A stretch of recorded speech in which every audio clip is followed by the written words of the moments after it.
नमस्कार स्टूडेंट, गुरुजी Uttarakhandi YouTube channel में आपका बहुत बहुत स्वागत है। जैसा कि आपको पता है कि हम आप लोगों को यहाँ पे यूटेट की तैयारी करवा रहे हैं, जिसका आपका एग्ज़ाम जो है वो आपका 30 सितंबर 2022 को है। और इसी तैयारी के साथ आप जो सीटेट का एग्ज़ाम है उसकी तैयारी भी आप कर सकते हैं। जैसे कि आप सभी को पता है कि आपके जो फेवरेट सर हैं अरुण सर, वो आपको यहाँ पे मैथमेटिक्स पढ़ाते हैं। तो आज हम उनसे जानेंगे कि आप मैथमेटिक्स की तैयारी कैसे कर सकते हैं। तो अरुण सर, मेरा एक क्वेश्चन यहाँ पे है, जो हम चाहे यूटेट की बात करें या सीटेट की बात करें, यहाँ पे मैथमेटिक्स में गणित में कौन कौन से आपके सब्जेक्ट, कौन कौन से टॉपिक्स हैं?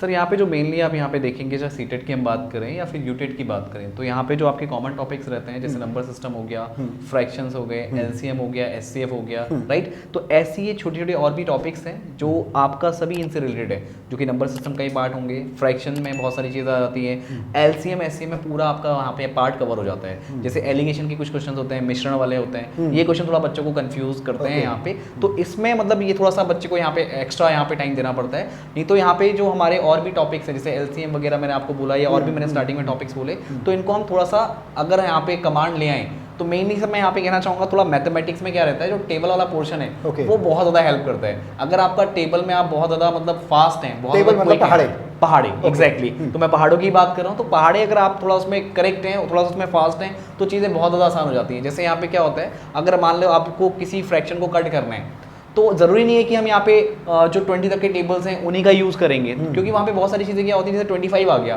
तो 25 का टेबल किसी को याद नहीं करना होता, बट 25 का जो नॉर्मल टेबल है वो हर कोई चलता फिरता इंसान भी यहाँ पे यूज़ कर सकता है। अगर आप किसी शॉप में जाएंगे तो वहाँ पे जनरली टेबल यूज़ करते ही हैं। तो कुछ बड़े बड़े टेबल्स हमको दिमाग में रखने पड़ते हैं, लेकिन वो क्विक हो जाते हैं, इतना लंबा टाइम लगता। एलसीएम एचसीएम वाला पोर्शन जो कि बहुत ज़्यादा ज़रूरी है, तो ये सिर्फ आपको सिर्फ नंबर्स दे दी जाएं तो उनका एलसीएम और एचसीएम निकालना नहीं आना चाहिए, इनका बेसिक कॉन्सेप्ट पता होना चाहिए, जैसे इसका रियल लाइफ में क्या यूज़ है।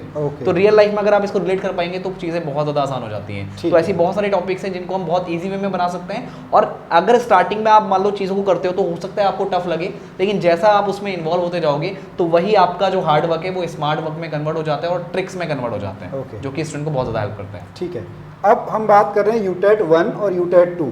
ठीक है, अगर हम चलिए पहले मैथमेटिक्स वाले पार्ट को हम देख लें, तो यूटेट 1 और यूटेट 2 में क्या डिफरेंस है, या किस तरीके से अलग अलग तैयारी करनी चाहिए कि एक ही तैयारी में आपका ये हो जाएगा? वैसे मैं आपको ये बताऊं कि अगर आप मान लीजिए यूटेट 2 की तैयारी करते हैं तो वो एक्चुअली 8 तक का आपको पूरा वहाँ पे सिलेबस देखने को मिलेगा, तो वहाँ पे आपकी बहुत सारी चीज़ें वहाँ पे तैयार हो जाती हैं। तो अगर आप यूटेट 2 का यहाँ पे प्रिपरेशन करते हैं तो यूटेट 1 की सारी चीज़ें आप उसमें कवर हो जाती हैं, तो उसके लिए आपको अलग से नहीं पढ़ना है। तो यूटेट 2 वाला पूरा पोर्शन आपको यहाँ पे यूटेट 1 के लिए भी हेल्प करता है। अच्छा, वहाँ पे हेल्प करेगा, राइट। ठीक है, तो लेवल मींस ये हम मान के चलें कि यूटेट 1 का थोड़ा सा हल्का रहता है, यूटेट 2 अगर जो तैयारी करेगा वो यूटेट 1 में हो जाएगा। डेफिनेटली यूटेट 2 वाला यूटेट 1 वाली सारी चीज़ें यहाँ पे कर सकते हैं। ठीक है, अब एक क्वेश्चन और है, जैसे कुछ स्टूडेंट जो हैं वो आर्ट साइड बैकग्राउंड से, यानी कला वर्ग के हैं, मीन्स वो उनने आपका जो लैंग्वेज है वहाँ पे भी संस्कृत आपका रखा हुआ है।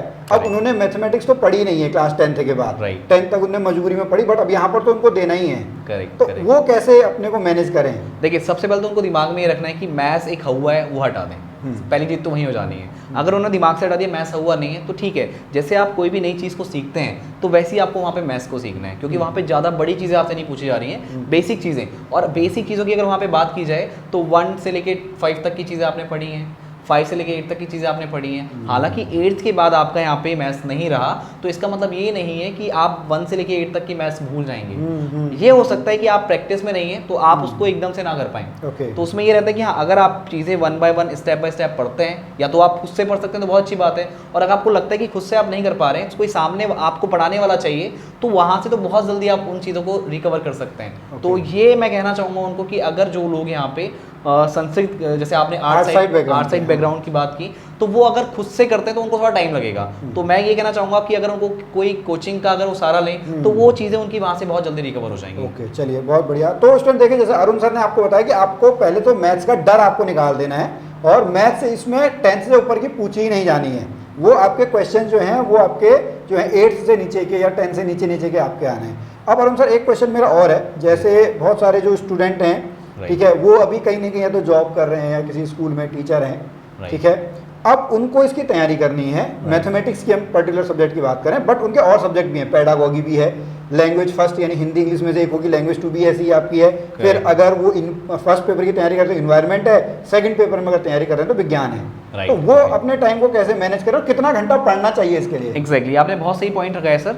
तो यहाँ पे जैसे उनका मान लीजिए वो आर्ट साइड वाले हैं आप जैसा बता रहे हैं और जॉब पे भी हैं वो, उनको टाइम नहीं मिल पा रहा है, तो ऑब्वियसली अगर वो पेपर को देंगे तो थोड़ा तो उनको टाइम निकालना पड़ेगा। तो इसमें ये हो सकता है कि आप सेल्फ स्टडी पे थोड़ा सा फोकस ना करके आप किसी ट्यूटर को पकड़ें, क्योंकि वो आपका टाइम बचाएगा। और हो सकता है कि आपको जब वो वहाँ पे टीच करे तो आपको अलग से एफर्ट ना लगाने पड़े, उसी पर्टिकुलर टाइम में आपकी चीज़ें रिवाइज हो जाएं। तो यहाँ पे आपका सेल्फ स्टडी वाला टाइम भी बचेगा और उसी टाइम पीरियड में जहाँ पे आपको टीचर टीच करेगा वहाँ पे आपकी स्टडी भी हो जाएगी और चीज़ें रिकॉल भी आपको टीचर वहाँ पे करा देता है। तो चीज़ें इतनी टफ नहीं है, वहाँ पे टाइम बचेगा। तो ये बहुत मतलब आसान प्रोसेस हो जाएगा लोगों के लिए। चलिए, अब जो अब टाइम बचेगा तो अगर हम पेपर के हिसाब से देखें तो टाइम कैसे मैनेज करें हम? मतलब और जैसे सब्जेक्ट होते हैं ना वो हो जाते हैं, बट मैथ्स में तो आपको लिखना ही पड़ेगा, बिना उसके तो होना नहीं है। तो वो टाइम कैसे मैनेज करें? तो उस टाइम को मैं आपको इतना कहना चाहूँगा कि स्टार्टिंग में जैसे मान लीजिए आपको स्टार्टिंग में नया नया लगेगा कि नहीं यार ये तो आपने नहीं किया हुआ है, तो स्टार्टिंग का जो 10 से 15 दिन है मैं मान के चलता हूँ कि वो थोड़े से क्रूशियल होंगे।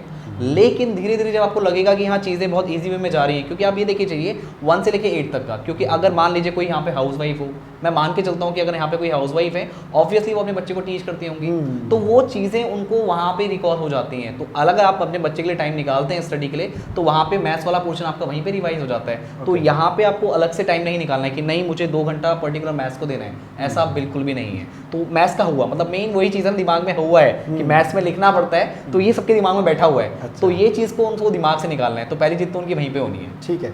अब एक क्वेश्चन और भी हमारे स्टूडेंट पूछते हैं कि सर इस बार इसमें जो है टाइम बहुत कम मिला। मतलब अब आप मान के चले आज की डेट के हिसाब से मान के चले तो हमारे पास लगभग 2 महीने 5 दिन के करीब है। तो क्या हम इसमें एक अच्छा स्कोर ला सकते हैं अभी भी तैयारी करके?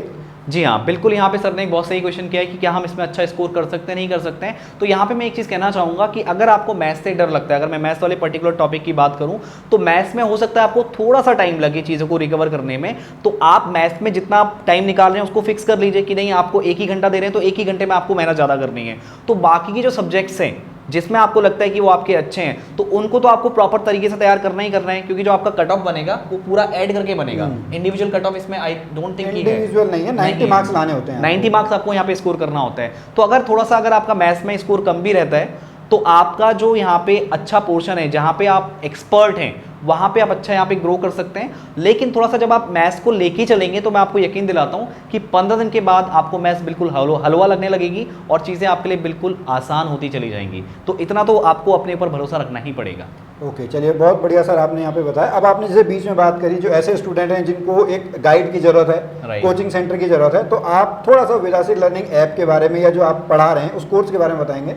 हाँ जी बिल्कुल, आपने यहाँ पे एक सही सर ने यहाँ पे क्वेश्चन किया कि जैसे मान लीजिए यहाँ पे जिनके पास टाइम नहीं मिल पा रहा है या जिनको मैथ्स से यहाँ पे डर लगता है तो वो यहाँ पे एक ट्यूटर की हेल्प ले सकते हैं। तो मैं आपको यहाँ पे बता दूँ कि हमारा एक ऐप है जो कि विदाशी लर्निंग ऐप है। हम ऑलरेडी यहाँ पे आप अगर YouTube चैनल पे सर्च करते हैं यूटेट की वीडियोस तो आपको गुरुजी उत्तराखंडी चैनल की काफ़ी वीडियोस यहाँ पे देखने को मिल जाएंगी। वहाँ पे हमने काफ़ी चीज़ें ऑलरेडी कवर कराई हुई हैं और यहाँ पे आपको जो फैसिलिटी दी जा रही है वो 1-to-1 सेशन वाली फैसिलिटी है। 1-to-1 तो अगर एग्जैक्टली मैं ना कहूँ तो वहाँ पे क्या होता है कि लाइव आपकी क्लास होती है तो आप अपने डाउट्स को लाइव पूछ सकते हैं, जितनी भी आपकी चीज़ें वो आप लाइव में डिस्कस कर सकते हैं। तो अभी तक रिकॉर्डेड में क्या होता था कि आपको अगर रिकॉर्डेड वीडियोस दी जाएं तो उसमें ये होता था कि आपके डाउट्स आपको नहीं पता लगते थे। जब आप चीज़ें हाथों हाथ वहाँ पे करोगे तब आपको वहाँ पे डाउट्स आएंगे। रिकॉर्डेड वीडियोस में आप वहाँ पे कन्वर्सेशन नहीं कर सकते। तो यहाँ पे जो विदाशी लर्निंग ऐप है वो आपको यहाँ पे लाइव कन्वर्सेशन की यहाँ पे आपको सुविधा दे रहा है। और यहाँ पे अगर आप ज्वाइन करते हैं तो आपको आपका सिलेबस जो आप कह रहे हैं कि 2 मंथ के अंदर आपका सिलेबस कंप्लीट होगा नहीं होगा, जो आपको डाउट्स वगैरह हैं तो वो आपको सारी फैसिलिटी यहाँ पे दी जाएंगी और आपको व्हाट्सएप सपोर्ट दिया जाएगा। एमसीक्यूज चीज़ें आपको यहाँ पे एमसीक्यूज के जो पोर्शन है, जो मैथ्स वाला पोर्शन है या और भी सब्जेक्ट्स है जो इंडिविजुअल जो यहाँ पे एमसीक्यूज होते हैं वो आपको टाइम टू टाइम प्रोवाइड किए जाएंगे। तो आप ये पूरी प्रिपरेशन अपनी 2 महीने के अंदर कंप्लीट कर सकते हैं। तो अगर आपको यहाँ पे आप नए हैं, अगर आपको इसके बारे में कोई आइडिया नहीं है तो सबसे पहला काम आपको क्या करना है, गूगल प्ले स्टोर से विदाशी लर्निंग ऐप को डाउनलोड करना है। वहाँ पे आप डेमो वीडियोस को देखिए और अगर आपको लगता है कि जो टीचर्स वहाँ पे आपको पढ़ा रहे हैं वो बिल्कुल एक अच्छा कंटेंट आपको प्रोवाइड कर रहे हैं, चीज़ें आपके बिल्कुल समझ में आ रही हैं, तो आप वहीं से हमारे कोर्स को परचेज भी कर सकते हैं। ठीक है, थैंक यू अरुण सर। अब मैं यहीं पर अरुण सर की बात में एक बात और जोड़ना चाहूँगा कि अगर आप हल्द्वानी में हैं या हल्द्वानी में रह के तैयारी कर रहे हैं, तो हल्द्वानी में कुसुमखेड़ा चौराहा है, वहाँ पर हनुमान मंदिर है, उसके नज़दीक में हमारा यहाँ पे कोचिंग सेंटर है। आप यहाँ पर ऑफलाइन आकर भी यूटेट की तैयारी कर सकते हैं। यहाँ पे डेली बेसिस पे आपको जो 2 क्लासेज हैं वो यहाँ पे कराई जाएंगी। तो अगर आप हल्द्वानी में रह के तैयारी कर रहे हैं, कहीं से भी उत्तराखंड में तैयारी कर रहे हैं, तो आप मुझसे ऑनलाइन ऑफलाइन दोनों माध्यम से जुड़ सकते हैं, इसी आशा में कि आप यूटेट की तैयारी बड़े जोश और बड़े मनोयोग से करेंगे। हम मिलेंगे फिर आपसे अगली वीडियो में, तब तक के लिए जय भारत, जय उत्तराखंड।